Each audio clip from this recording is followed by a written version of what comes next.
This tutorial is for users who wish to explore more deeply the sound capabilities of ADD and create or modify their own key groups. The key groups are basically a collection of raw PCM samples defined by note and velocity range. Enter the key group editor by clicking the key group button at the top of the interface. Click on the browser button on the screen to locate the multi-samples.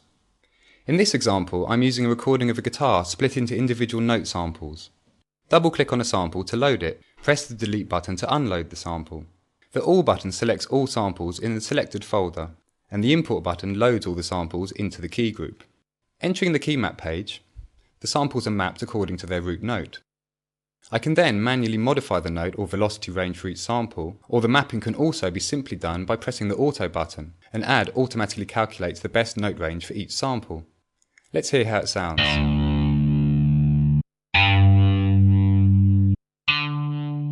The sample page contains some basic parameters that can be applied independently to each of the imported samples. They are volume, pan, tune, loop mode, loop start point and loop end point. The loop is shown by the darker area of the waveform display. The start and end points can also be changed by using the left and right mouse buttons. Now the key group is ready to be saved in the key group folder. I select Save Key Group. Create a new folder and name it My Guitar.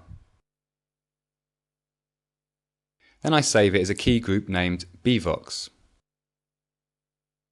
The key group I've just created is now ready to be edited through the synth engine on the main page. I could manually alter all the parameters and create a specific sound set for my guitar, but instead, for instant results, I've chosen to use the synth settings from another sound set, such as Harrison, which is pre-set up to enhance guitar.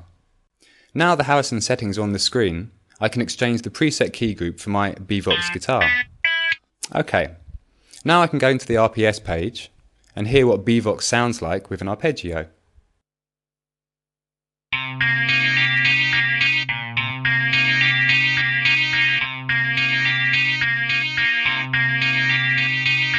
And all this in just a few minutes.